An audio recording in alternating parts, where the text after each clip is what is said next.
దేవుడు నిర్ణయించిన ప్రభుత్వమే లైన్లోకి వచ్చింది. అయితే మనం మనవంతుగా కూడా మన ఆశను బట్టి మనం ప్రార్థన చేశాం.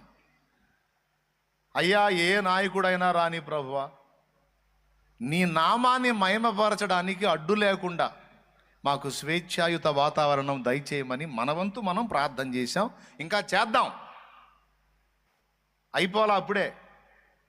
ఈరోజు ఉంది, ఇంకా రేపు కూడా ఉంది.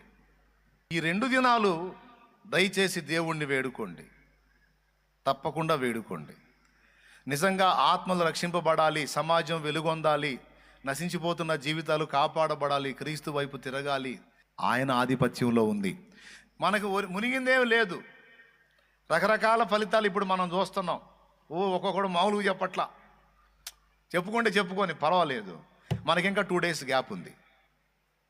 దేవా, ఈ 2 దినాలు కూడా మేము ప్రార్థన చేస్తాం. మా ప్రభుత్వాల విషయంలో జోక్యం చేసుకోమని దేవుణ్ణి అడుగుతాం.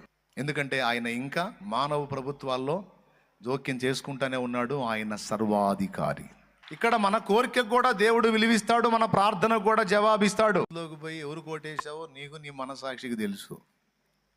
ఆడకు బాగానే అభిమానం గుర్తుండొచ్చు నీకు, ఆడకి బాగానే నీ మైండ్ ఏదో అనిపించవచ్చు, ఏవో గుర్తొచ్చి ఉండొచ్చు.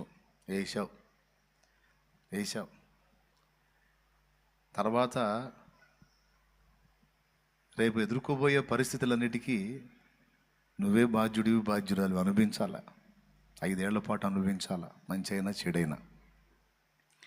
సరే, ఏదో నా బుర్రకు దోచింది వేసాను తండ్రి, ఏది మంచో ఏది చెడో నీకు తెలుసు నాయన. ఆనాడు ప్రార్థించాను, ఈనాడు కూడా ప్రార్థిస్తున్నాను. మాకెవరి మీద లేదు నాయన. కానీ భూప్రభుత్వాల విషయంలో నువ్వు జోక్యం చేసుకుని, మా కోరిక ఒకటే ప్రభువా, నీ నామం మహింపరచబడాలి, మా దేశానికి నీ నామం ప్రచురించబడాలి, మా దేశానికి మా సమాజానికి నిన్ను గూర్చున్న సువార్త సత్యం చెప్పే ఆ వెసులుబాటు మాకు కావాలి.